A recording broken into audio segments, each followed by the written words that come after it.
प्यारे बच्चों, जेसीईआरटी द्वारा वीकली टेस्ट आप लोग का हो रहा है और जेसीईआरटी ने ही रेफरल बुक इकोनॉमिक्स का जारी किया है। आर्ट्स, साइंस, कॉमर्स तीनों को एक ही चीज़ पढ़ना है, कुछ अलग नहीं है। तो ये जो सारे ऑब्जेक्टिव क्वेश्चन मैं इस वीडियो के माध्यम से आप लोगों को बता रहा हूँ, ये आपके चैप्टर 2 से है। काहे कि इस बार वीकली टेस्ट में आपका सेकेंड पेपर जो ग्रुप बी है उससे पहला चैप्टर और दूसरा चैप्टर से प्रश्न आएंगे।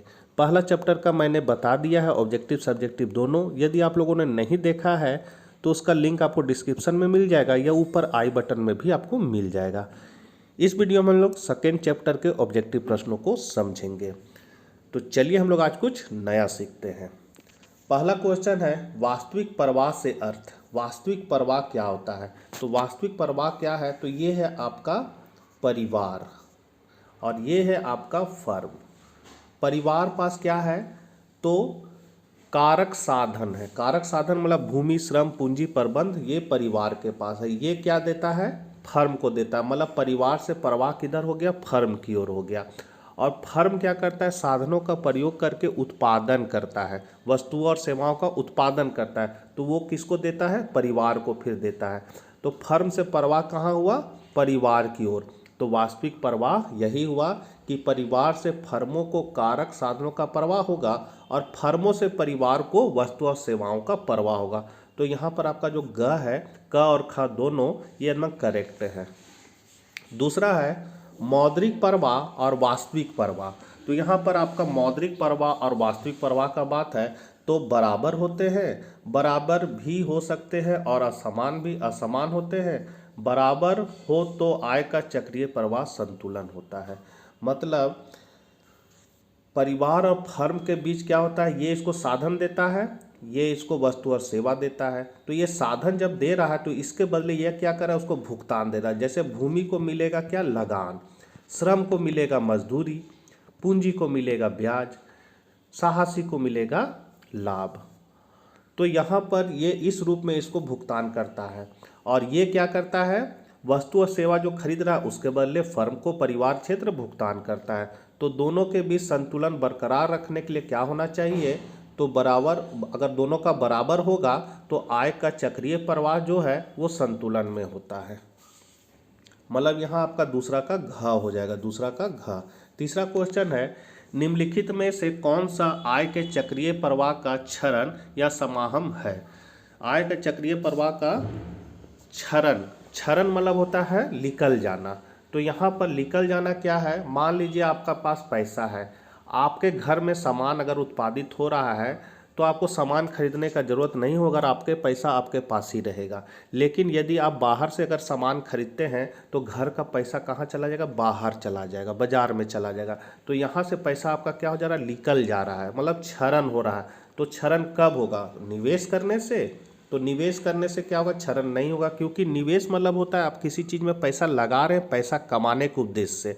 तो इसमें आपका क्षरण नहीं होगा। निर्यात, निर्यात मतलब होता है आप बाहर सामान बेच रहे हैं, तो बेचिएगा तो आपको इनकम होगा, तो इसमें भी क्षरण नहीं होगा। सरकारी व्यय, सरकार जब खर्च करती है तो उससे भी आदमियों को क्या होता है? यहाँ के निवासियों को इनकम होता है, तो इससे भी क्षरण नहीं होगा। आयात, आयात मतलब होता है बाहर से सामान मंगाना। तो जब यदि हम बाहर से सामान मंगा रहे हैं तो अपने देश का पैसा बाहर की ओर बह जा रहा है, क्षरण हो जा रहा है। तो यहाँ पर तीसरा का आपका हो जाएगा घ, मतलब आयात। चौथा नंबर क्वेश्चन है निम्नलिखित में कौन सा आय के चक्रीय प्रवाह का भरण है? देखिए ऊपर था क्षरण, मतलब कैसे पैसा निकलेगा। अब यहाँ पर ये क्वेश्चन है भरण, मतलब पैसा कैसे आएगा। तो बचत, कर, सरकारी व्यय और आयात, ये तीनों है आपका भरण का। तो बचत जो है वो बचत क्या होता है? अगर आप पैसा को एक जगह रोक दीजिएगा तो पैसा किसी का आय नहीं बनेगा, तो ये क्या हुआ? रुक जाएगा पैसा। कर, आप जो पैसा कमाए वो सरकार टैक्स के रूप में अगर आपसे ले लेता है तो आपका पैसा निकल गया, तो यहाँ तो भरण नहीं होगा। सरकारी व्यय, सरकार अगर खर्च कर रहा है तो वो पैसा आप क्या कीजिएगा? कमाइएगा। तो कमाइएगा तो आपके पास पैसा आएगा, तो यहाँ पर आपका हो जाएगा आना, मतलब भरण होना। तो यहाँ पर चौथा का ग हो जाएगा सरकारी व्यय। पांचवा है राष्ट्रीय आय का प्रवाह संतुलन में होता है जब। तो कब होगा? तो जब भरण बराबर क्षरण होते हैं। भरण अधिक होता है क्षरण से, या भरण कम होता है क्षरण से, या भरण बराबर नहीं होते हैं क्षरण से। तो यहाँ पर जो पांचवा का हो जाएगा वो हो जाएगा घ। छठा नंबर क्वेश्चन है, यदि अर्थव्यवस्था में हस्तांतरण आय है तो हस्तांतरण आय है तो क्या होगा? तो यहाँ पर आपका हो जाएगा ग नंबर, वास्तविक प्रवाह मौद्रिक प्रवाह से कम हो जाएगा। हस्तांतरण आय मतलब होता है बिना काम किए हुए पैसा प्राप्त होना, जैसे वृद्धा पेंशन हो गया, छात्रवृत्ति हो गया, ये सब जो है वो हस्तांतरण आय है। तो इससे क्या होगा? वास्तविक प्रवाह और मौद्रिक प्रवाह से कम हो जाएगा। फिर है, निम्नलिखित में कौन सा प्रवाह चर है? निम्नलिखित में कौन सा प्रवाह चर है? आय, बचत, जन्म दर, उपरोक्त सभी। तो ज़्यादातर उपरोक्त सभी वाला ही आंसर होता है, इसलिए सातवां का घ हो जाएगा। आठवां है, एक देश की कुल जनसंख्या क्या है? तो एक देश की कुल जनसंख्या क्या है? तो वहाँ हो जाएगा स्टॉक, ये स्टॉक है। नौवां है, निम्नलिखित में से कौन सी मद सकल घरेलू उत्पाद में शामिल की जाती है? तो सकल घरेलू उत्पाद में कौन सी मद शामिल की जाती है? तो कारक भुगतान। कारक भुगतान मतलब होता है, कारक मतलब हम लोग साधन भी बोल सकते हैं। साधन मतलब भूमि, श्रम, पूंजी, प्रबंध, साहस, ये सभी क्या है? कारक है, या इसको आप साधन भी बोल सकते हैं। तो इसका जो भुगतान होता है, भुगतान मतलब जैसे भूमि को मिलेगा लगान, पूंजी को मिलेगा ब्याज, श्रम को मिलेगा मजदूरी, साहसी को मिलेगा लाभ, और प्रबंधक को मिलता है वेतन। तो ये जो वो कहलाता है कारक भुगतान। तो ये क्या होता है? सकल घरेलू उत्पाद में शामिल की जाती है। तो यहाँ नौवां का आपका ख हो जाएगा। दसवां है, समीकरण पूरा करें। समीकरण को पूरा करने बोल रहा है कि सकल घरेलू उत्पाद, यहाँ तो छपाई ठीक से नहीं हुआ है, बराबर निवल घरेलू उत्पाद। तो यहाँ पर निवल घरेलू उत्पाद को आपको फॉर्मूला को पूरा करना है। तो यहाँ पर क्या होगा? तो यहाँ पर आपका जो सही आंसर होगा वो हो जाएगा मूल्य ह्रास। आपका लिखाएगा सकल घरेलू उत्पाद, यहाँ फिर माइनस लग जाएगा, फिर यहाँ लिखाएगा मूल्य ह्रास बराबर निवल घरेलू उत्पाद, मतलब सकल घरेलू उत्पाद माइनस मूल्य ह्रास बराबर निवल घरेलू उत्पाद। तो यहाँ पर 10वां का ग हो जाएगा। 11 है, बाजार कीमत पर राष्ट्रीय आय कारक आय पर राष्ट्रीय आय से अधिक होती है यदि। तो यदि क्या होती है? तो यहाँ पर हो जाएगा आपका अप्रत्यक्ष कर बराबर आर्थिक सहायता। अप्रत्यक्ष कर मतलब हो गया सरकार जिस पर टैक्स लगाता है, वो टैक्स का भुगतान स्वयं ना करके दूसरे पर टाल देता है, वो अप्रत्यक्ष कर कहलाता है। और आर्थिक सहायता कहलाता है जैसे सरकार सब्सिडी दे रही है, या किसी उद्योग को गोद ले ली है, सहायता कर रही है, तो वो आर्थिक सहायता कहलाता है। तो ये दोनों क्या होते हैं? बराबर होते हैं। कब? तो बाजार कीमत पर राष्ट्रीय आय कारक आय पर राष्ट्रीय आय से अधिक होगी यदि कब हो? तो यहाँ पर हो जाएगा यदि अप्रत्यक्ष कर बराबर आर्थिक सहायता होगी। तो 11 का ग हो जाएगा। 12 नंबर है, सकल घरेलू उत्पाद में खाली स्थान को जोड़कर सकल राष्ट्रीय उत्पाद प्राप्त होता है। तो क्या जोड़कर प्राप्त होता है? तो यहाँ पर भरा जाएगा आपका शुद्ध निर्यात। शुद्ध निर्यात हो जाएगा। तो शुद्ध निर्यात कहाँ है? तो घ नंबर। तो यहाँ हो जाएगा 12 का घ, शुद्ध निर्यात। 13 नंबर क्वेश्चन है, बाजार कीमत पर सकल राष्ट्रीय उत्पाद माइनस शुद्ध अप्रत्यक्ष कर मूल्य ह्रास किसके बराबर होगा? तो ये आपका बराबर होगा शुद्ध राष्ट्रीय उत्पाद साधन लागत पर, NNP मतलब net national product factor cost. इसको पूरा हम लोग पढ़ेंगे, शुद्ध राष्ट्रीय उत्पाद साधन लागत पर, तो इसके बराबर होगा। तो 13 का यहाँ खा हो जाएगा। 14 है क्वेश्चन आपका, निम्नलिखित में कौन सी वस्तु मध्यवर्ती वस्तु है? मध्यवर्ती वस्तु मतलब होता है बीच का वस्तु। बीच मतलब जैसे आपका गेहूं के बाद आटा के बाद रोटी खा गए हम लोग, तो यहाँ पर बीच का वस्तु कौन हुआ? आटा। तो ये मध्यवर्ती वस्तु कहलाएगा। गेहूं भी है मध्यवर्ती वस्तु, गेहूं, आटा, ये सब आपका मध्यवर्ती वस्तु, और अंतिम वस्तु आपका हो जाएगा रोटी। तो यहाँ मध्यवर्ती मतलब हुआ बीच का वस्तु, और अंतिम वस्तु है जिसको उपभोक्ता उपभोग करने के लिए तैयार रहता है। तो निम्नलिखित में कौन सी वस्तु मध्यवर्ती वस्तु है? तो यहाँ पर जो आपका सही आंसर हो जाएगा वो हो जाएगा बिस्कुट बनाने में आटे का प्रयोग। तो आटा जो है वो क्या है? मध्यवर्ती वस्तु है, और बिस्कुट जो बन गया उसके बाद वो बिस्कुट क्या हुआ? तो उपभोग कर लिया जाएगा। तो आटा यहाँ आपका मध्यवर्ती वस्तु है, इसलिए ग हो जाएगा बिस्कुट बनाने में आटे का प्रयोग। 15 नंबर क्वेश्चन है, कारक लागत पर सकल राष्ट्रीय आय तथा बाजार कीमत पर सकल घरेलू आय बराबर होंगे यदि। तो यदि क्या होगा? तो यदि शुद्ध अप्रत्यक्ष कर कम होगा विदेशों से प्राप्त शुद्ध साधन आय। 15 का घ हो जाएगा। अब यहाँ से आपका थोड़ा सा मैथ वाला क्वेश्चन है। 16 से 18 का उत्तर नीचे दी गई जानकारी के आधार पर दे। सकल घरेलू उत्पाद बाजार कीमत पर 4200 करोड़ दिया हुआ है, मूल्य ह्रास 200 करोड़, अप्रत्यक्ष कर 50 करोड़, आर्थिक सहायता 30 करोड़, विदेशों से प्राप्त शुद्ध साधन आय -10 करोड़ दिया हुआ है। अब इस पर क्वेश्चन है कि कारक आय पर निवल घरेलू उत्पाद बराबर। यहाँ निवल घरेलू उत्पाद निकालना है किस पर? कारक आय पर। कारक आय मतलब साधन लागत पर। तो यहाँ पर साधन आय पर निवल घरेलू उत्पाद बराबर होगा, कितना होगा? तो यहाँ पर आपका जो है यहाँ से देख लेना है।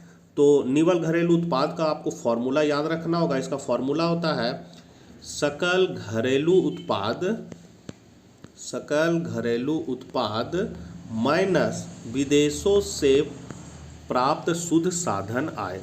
फिर से एक बार सुन लीजिए, सकल घरेलू उत्पाद माइनस विदेशों से प्राप्त शुद्ध साधन आय। तो यहाँ पर सकल घरेलू उत्पाद आपका कितना दिया हुआ है? 4200, और विदेशों से प्राप्त शुद्ध साधन आय कितना हुआ दिया हुआ है? तो यहाँ -10 करोड़। तो यहाँ इसमें माइनस कर दीजिए 10 करोड़, तो आपका हो जाएगा 4180। तो यहाँ 4180 देख लेना है कहाँ पर है? तो 16 का ग हो जाएगा 4180। 17 नंबर क्वेश्चन है, बाजार कीमत पर निवल राष्ट्रीय उत्पाद बराबर होगा। निवल राष्ट्रीय उत्पाद आपको पूछ रहा है, तो इसका जो फॉर्मूला होता है, इसका फॉर्मूला होता है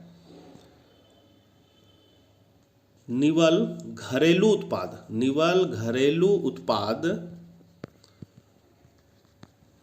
प्लस अप्रत्यक्ष कर माइनस आर्थिक सहायता। बोल देते हैं, आप लोग सुन लीजिए, फॉर्मूला को नोट कर सकते हैं। बाजार कीमत पर निवल राष्ट्रीय उत्पाद बराबर होगा किसका? तो निवल घरेलू उत्पाद प्लस अप्रत्यक्ष कर माइनस आर्थिक सहायता माइनस मूल्य ह्रास माइनस विदेशों से प्राप्त शुद्ध साधन, इसके बराबर होगा। तो यहाँ पर निवल घरेलू उत्पाद आपने कितना निकाला था? तो यहाँ पर निवल घरेलू उत्पाद आप लोगों ने निकाला 4180। ठीक, इसमें अप्रत्यक्ष कर को जोड़ देना है। तो अप्रत्यक्ष कर आपका कितना है? तो यहाँ देख लेना है। अप्रत्यक्ष कर है आपका 50, तो ये क्या होगा? जुट जाएगा। फिर माइनस करना है आर्थिक सहायता को, तो आर्थिक सहायता आपका यहाँ 30 करोड़ है। उसके बाद मूल्य ह्रास को माइनस करना है 200 करोड़, और फिर विदेशों से प्राप्त शुद्ध साधन आय को माइनस करना है। तो यहाँ माइनस करते हैं। सबसे पहले 4180 में माइनस करिएगा, सबसे पहले इसको आपको अप्रत्यक्ष कर को जोड़ना। अप्रत्यक्ष कर मेरा है यहाँ 50, तो इसमें जोड़ देंगे तो मेरा आ जाएगा 8 2 10 और 3 13, और यहाँ 2 और 4 42 30 आ जाएगा। 42 30 में आपको क्या करना है? तो आपको करना है कि आर्थिक सहायता, मूल्य ह्रास और विदेशों से प्राप्त शुद्ध साधन आय को तीनों को जोड़ देना है। तो तीनों को जब आप जोड़िएगा तो आपका 240 आ जाएगा। 240 को इसमें माइनस कर दीजिएगा तो आपका आ जाएगा 3990। तो 3990 कहाँ पर है? देख सकते हैं ग नंबर, ये 3990 है, तो 17 का आपका ग हो जाएगा। फॉर्मूला एक बार और सुन लीजिए, निवल राष्ट्रीय उत्पाद बराबर होगा निवल घरेलू उत्पाद। निवल घरेलू उत्पाद आप लोगों ने यहाँ निकाला है। निवल घरेलू उत्पाद आपने कितना निकाला है? 4180। तो ये हुआ निवल घरेलू उत्पाद। तो निवल घरेलू उत्पाद प्लस अप्रत्यक्ष कर। अप्रत्यक्ष कर यहाँ कितना दिया हुआ है? तो देख सकते हैं 50 करोड़, तो 50 हो जाएगा। इसमें माइनस करना है आर्थिक सहायता माइनस मूल्य ह्रास माइनस विदेशों से प्राप्त शुद्ध साधन है। तो सबको माइनस, जहाँ माइनस माइनस माइनस रहेगा तो तीनों को जोड़ देंगे तो मेरा 240 आएगा। उसको हम लोग निवल घरेलू उत्पाद में घटा देंगे तो आ जाएगा मेरा आंसर। 18 है कारक आय पर सकल राष्ट्रीय उत्पाद बराबर होगा। कारक आय, तो यहाँ पर सकल राष्ट्रीय उत्पाद आपको निकालना है तो इसका फॉर्मूला होगा सकल घरेलू उत्पाद माइनस अप्रत्यक्ष कर प्लस आर्थिक सहायता प्लस विदेशों से प्राप्त शुद्ध साधन आय। तो यहाँ हम लोग देख सकते हैं 18 नंबर का सकल राष्ट्रीय उत्पाद, तो सकल राष्ट्रीय उत्पाद के लिए आपको क्या चाहिए, तो सकल घरेलू उत्पाद चाहिए। कितना है 4200 माइनस, फिर इसमें करना है अप्रत्यक्ष कर को, मतलब 50 करोड़, मतलब 50 को इसमें माइनस कर देना है। फिर इसमें जोड़ देना है आर्थिक सहायता को, कितना, तो 30 को जोड़ देना है। और फिर जोड़ना है विदेशों से प्राप्त शुद्ध साधन आय को। तो यहाँ पर माइनस लगा हुआ है इसलिए माइनस हो जाएगा 10। तो आपका लिखाएगा 4200 में माइनस करेंगे 50 को, प्लस करेंगे 30 को और फिर प्लस करेंगे 10 को। तो चूंकि यहाँ पर माइनस लगा हुआ इसलिए ब्रैकेट में माइनस करेंगे। तो यहाँ पर आपका हो जाएगा 4200 और प्लस 30